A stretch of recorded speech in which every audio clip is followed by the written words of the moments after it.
Our top story now, and the Delhi pollution crisis. The cabinet secretary today met the NCT, Punjab, Haryana, UP and Rajasthan officials on the crisis, and this comes ahead of the Supreme Court hearing which will take place tomorrow. The Supreme Court had asked that the Chief Secretary hold a meeting on this crisis. All have agreed that the current crisis is mainly due to the stubble burning that is taking place in Punjab and Haryana. The local administration to tackle the farm fires now, and flying squads in Punjab and Haryana will submit daily reports. Meanwhile, the Arvind Kejriwal government is planning a spell of artificial rain in Delhi to provide relief to residents gasping due to a sharp dip in the air quality over the past week. They have said they'll bear the cost of the pilot project. The grey smog is due to a combination of crop residue burning in neighbouring states as well as local factors such as vehicular emissions and dipping temperatures.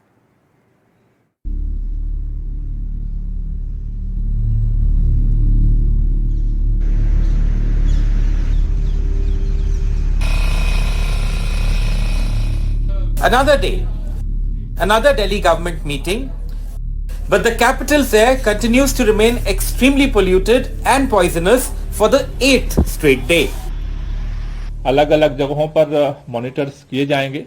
अधिकारियों को भी ये निर्देश दिया जा रहा है कि वो भी ग्राउंड पे उतरें। जो सीनियर अधिकारी हैं, डिपार्टमेंट्स के एचओडीज हैं, सेक्रेटरीज हैं। A Supreme Court hearing on Friday will determine whether the contentious odd-even formula will be implemented next week in Delhi. But before that, a cloud seeding move by the Kejriwal government that is planning a spell of artificial rain in Delhi on November 20 and 21 to provide relief to residents. Top Delhi ministers have held a meeting with a team from IIT Kanpur, which has proposed that a spell of artificial rain may help amid the air emergency. Cloud seeding के द्वारा जो बारिश होती है वो पानी जब बरसता है तो कुछ समय जो डस्ट के पार्टिकल्स हवा में होते हैं वो नीचे बह जाते हैं पानी के साथ, तो उस समय वातावरण अच्छा प्रदूषण से रहित हो जाता है. In less than 24 hours, the Supreme Court will take up the Delhi pollution case again. The top court had earlier said it cannot allow a political battle to play out amid the murder of people's health. The court had asked Punjab, Haryana, Uttar Pradesh and Rajasthan to stop stubble burning at once. The court did not spare the Delhi government either, saying they have to accept responsibility. Bureau Report, NDTV. Now, the Punjab government has claimed that the number of farm fire incidents in the state this year is fewer than last year. However, the air quality index in most cities is worse than compared to last year. And this has now led to speculation whether there is a concerted attempt to hide the actual data of farm fires in the state. Also, action was taken today, but only after the Supreme Court wrap.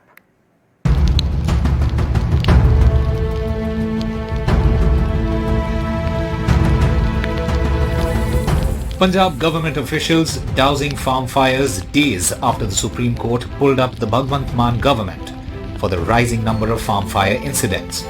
But while the Bhagwant Mann government claims stubble burning is down by around 40% this year versus 2022, comparative data on air quality does not seem to back up his claim. Data for just two districts, Bhatinda and Patiala, shows that Bhatinda saw 185 farm fires on November 9th last year, but reported an AQI of 165. This year, the district saw just 17 farm fires on November 9th, but reported an AQI of 372. Patiala saw 71 farm fires on November 9th last year and reported an AQI of 368. This year, the district reported just 29 farm fires on the same day, but the AQI is still a very poor 306. The Aam Aadmi Party, which runs the government in Punjab and Delhi, has denied the allegations of underreporting of farm fires. Delhi के मुकाबले पंजाब का AQI देखा जाए तो उसमें काफ़ी गिरावट है। अगर पंजाब की पराली ही पोल्यूशन का कारण बनती तो सबसे पहले उसका असर तो पंजाब में पड़ना था। दूसरी बात, सुप्रीम कोर्ट ने भी बड़ा स्पष्ट कहा है कि पंजाब के अलावा राजस्थान, हरियाणा और यूपी जो सराउंडिंग दिल्ली के सबसे नज़दीक स्टेट्स हैं, वहाँ जो पराली जलाई जाती है वो भी एक बड़ा कारण है दिल्ली में पोल्यूशन। पंजाब सरकार, आम आदमी पार्टी की सरकार तमाम तरीके से एफर्ट कर रही है कि पंजाब में किसानों को जलाना ना पड़े। The mismatch between the worsening AQI and the number of farm fire incidents being reported from different cities of Punjab seems to be very obvious. But the government is not taking a punitive action against the farmers. The reason being, farmers are the biggest political constituency in Punjab and none of the parties want to rub them on the wrong side. In Chandigarh, Mohammad Ghazali for NDTV. Now, while multiple governments are strategizing, we here on NDTV think it's time for a citizens' campaign, and we've asked you on what are some of the steps they feel the government can take or what citizens can do themselves to reduce air pollution. Well, here are some of the top suggestions that we've got. We're bringing you these suggestions every day. Hemant Rupani from Ulhasnagar writes no vehicle movement on specific times, for example, between 11 a.m. and 4 p.m. Don't know how practical that is. Suresh Jain from Delhi says remove encroachments and unauthorized stops of autos, cars, buses and trucks. Vinod from Noida writes in strengthen public transport and subsidize it, improve infrastructure facilities and protection of walkers and cyclists. Some interesting suggestions there. Well, moving on to the other big story we're tracking now, the Parliamentary Ethics Committee that's looking into the cash for query allegations against Trinamool Congress MP Mahua Moitra today approved the recommendation of her expulsion from Parliament. They held a meeting today and they approved her expulsion. Now, sources say that 6 members had voted in favor of the recommendations and 4 voted against it. The recommendations of the committee will now be submitted to the Lok Sabha Speaker Om Birla tomorrow. Ethics committee के द्वारा महुआ मोइत्रा पे जो आरोप था उसको लेके ethics committee द्वारा report तैयार की गई थी। आज के मीटिंग का सिंगल एजेंडा था कि उसको लेके रिपोर्ट को अडॉप्ट करना और इसमें अडॉप्ट किया गया, रिपोर्ट को अडॉप्ट किया गया है, जिसमें 6 लोग समर्थन में थे रिपोर्ट के और 4 लोगों ने अपना डिसीजन नोट सबमिट किया है। सर वोटिंग भी हुई? सर वोटिंग भी हुई है? हाँ, वोटिंग हुई। सर वोटिंग में अब एक विस्तृत रिपोर्ट माननीय लोकसभा स्पीकर को सौंपा जा रहा है और उसमें कमेटी के द्वारा जो फैक्ट फाइंडिंग पाई गई है उस रिपोर्ट के आधार पर एक विस्तृत रिपोर्ट अपने प्रस्ताव के साथ, अपनी सिफारिश के साथ लोकसभा स्पीकर को भेजी जा रही है। इस देश में 2 कानून नहीं हो सकते। Rule 275 is being violated continuously by the chairperson of the ethics committee. So how can be 2 rules? I have not seen what the report is, draft report yet. I have not yet gone through. I have learned from the media that this is the thing. But हम एक बात कह सकते हैं कि हम नाइंसाफी के खिलाफ अपनी आवाज बुलंद की है और करते रहेंगे। नाइंसाफी बर्दाश्त ना पहले थी ना अब है। इस तरीके से हम डरने वाले नहीं हैं। All right, let's go across to Vasudha now for more. And Vasudha, give us more details of the committee meeting. Mahua Moitra, they have have accepted that she should be expelled from Parliament. That's the recommendation they're going to now give to the Lok Sabha Speaker. And what happens next? Of course, Gargi. So the committee met today. It was a very important day for the Ethics Committee and also Mahua Moitra. 10 members were part of it today. Remember, elections are going on. So many members skipped the meeting also because they were all in their constituencies. 10 members, 4 of the 7 members of the BJP were part of this meeting.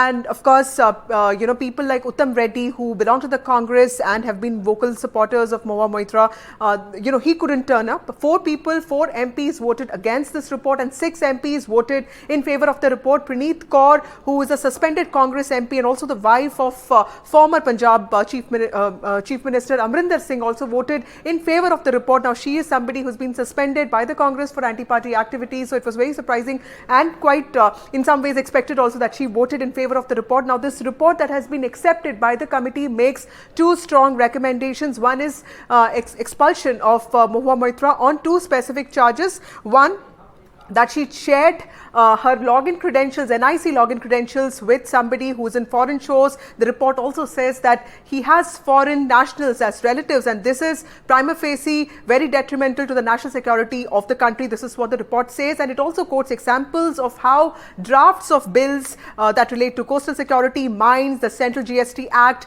for that matter even delimitation of Jammu and Kashmir, and also the Triple Talaq bill. These were the drafts of these bills were shared through through the NIC logins through MPs, and if the password is being shared so relentlessly with people that the NIC Secretariat does not have any clue about, this could actually lead to security implications for the country. That is what the report says. It also talks about alleged unethical conduct of Mahua Moitra, and talks about gifts and cash that she took from Darshan Hiranandani, what the allegations are. It also says that it doesn't have the technical wherewithal to probe the criminality aspect of this quid pro quo thing, that she took money in return for favors, and that is why it has also recommended a criminal probe, or in the sense an institutional probe into this whole controversy. Now this report gets submitted to the Lok Sabha Speaker tomorrow, and of course the winter session of the Parliament gets convened from December 4th, so that is when the report is likely to get tabled.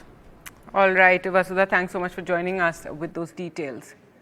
India has filed an appeal with Qatar over the death penalty given to 8 former Navy personnel who were arrested in August last year for reasons still not known and sentenced last month. This according to the MEA. The External Affairs Ministry spokesperson Arindam Bagchi said that Delhi has already filed an appeal. At a scheduled press briefing, Mr. Bagchi said case details remain unavailable.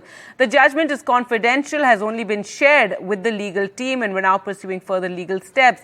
Consular access to the 8 was last provided on Tuesday. The 8 ex-Navy officers, including decorated individuals who once commanded major Indian warships and were working for Dhara Global Technologies and Consultancy Services when they were arrested in Qatar.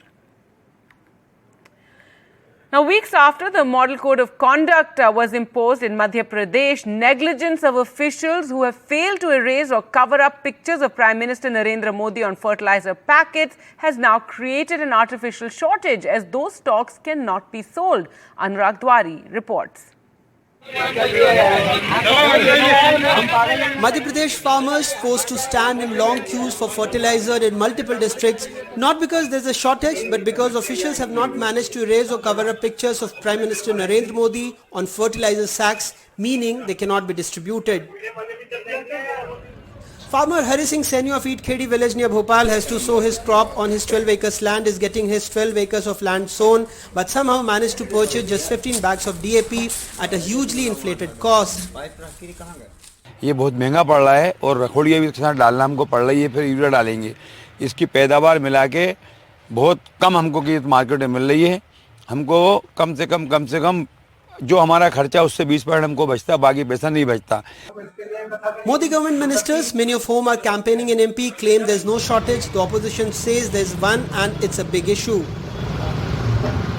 BJP सरकार जब भी जहां भी है, किसान के लिए urea, fertiliser of any kind की शॉर्टेज कभी नहीं हुआ.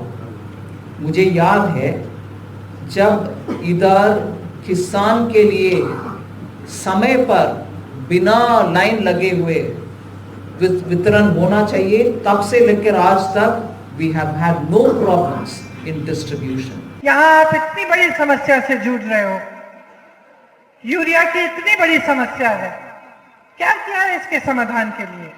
आपको कोई राहत क्यों नहीं दी? Rabi sowing has started in October, but the PM pictures had to be removed from the sacks of fertilizer, and this puts an extra burden on officials, and because of this, fertilizer crisis might can deepen in Madhya Pradesh. In Bhopal with camera person Rizwan Khan, Anurag Dwari for NDTV. Now, months before the grand opening of the Ram Temple in Ayodhya, the UP government, led by Chief Minister Yogi Adityanath, held a cabinet meeting in the temple town, and in a show of optics, they also were taking some key decisions like building a Ram Temple museum. The cabinet meeting chaired by Chief Minister Adityanath also decided to hold the winter session of the State Assembly from November 28th.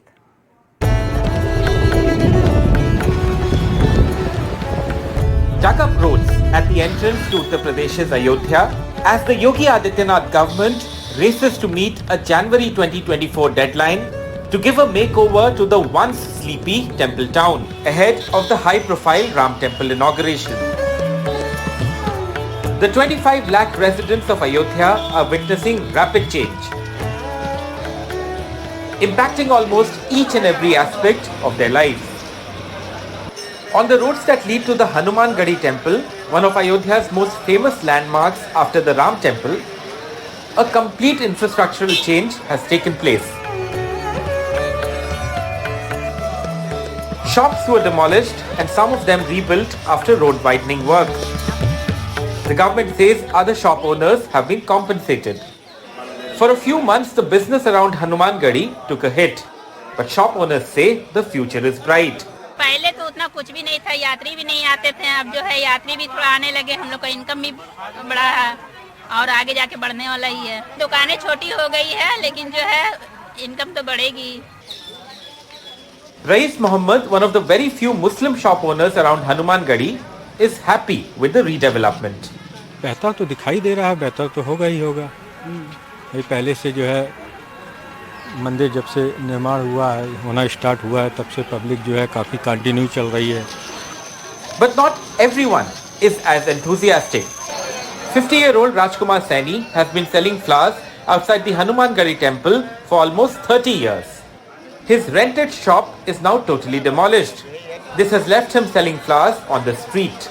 जहाँ पर हम 500 बेचते थे तहाँ हम 200 नहीं पूर्व पड़ रहे हैं। हमारा फूल बिक जाएगा तो हम कहेंगे हाँ बिजनेस हमारा अच्छा हो रहा है, जो हमारा फूल नहीं बिकेगा तो हम कैसे कह देंगे कि हमारा बिजनेस सही है।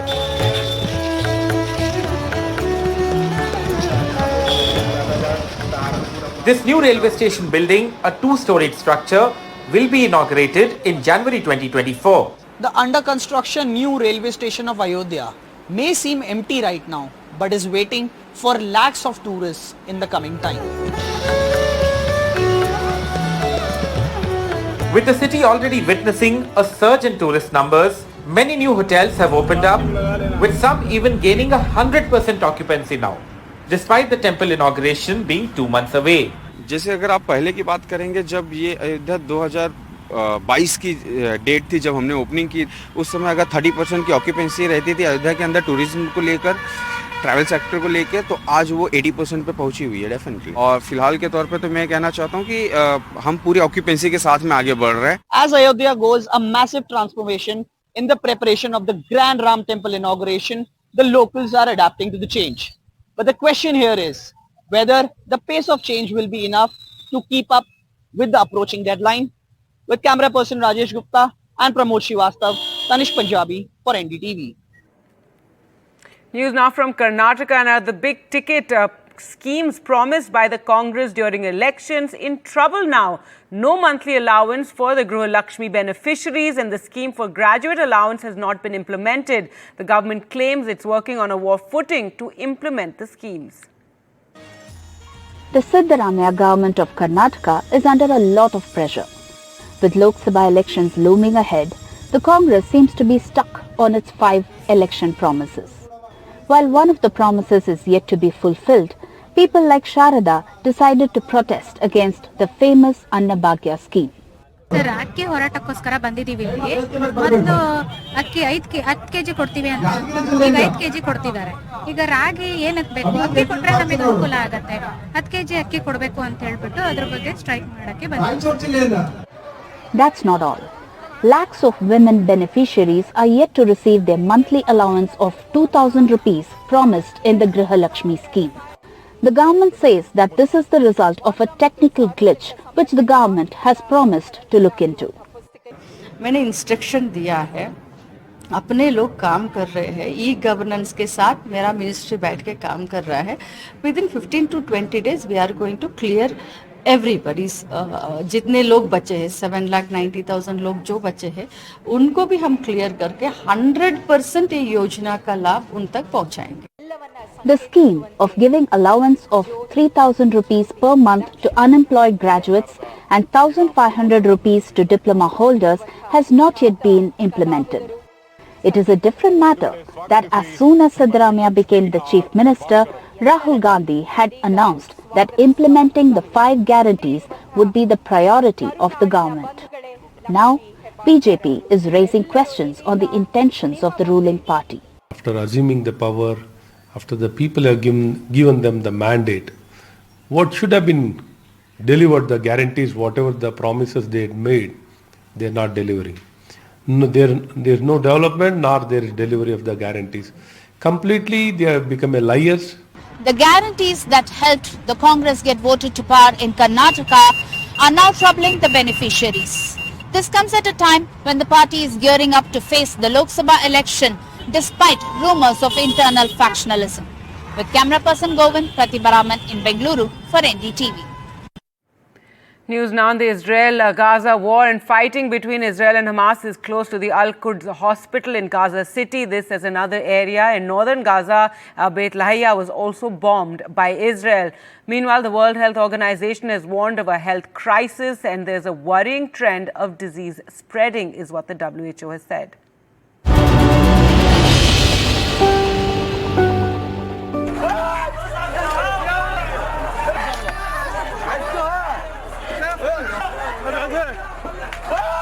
One child after the other being pulled out from the rubble. The Jabalia refugee camp was hit one more time on Wednesday. While some of the children in Jabalia escaped a certain death, others were fatally hit.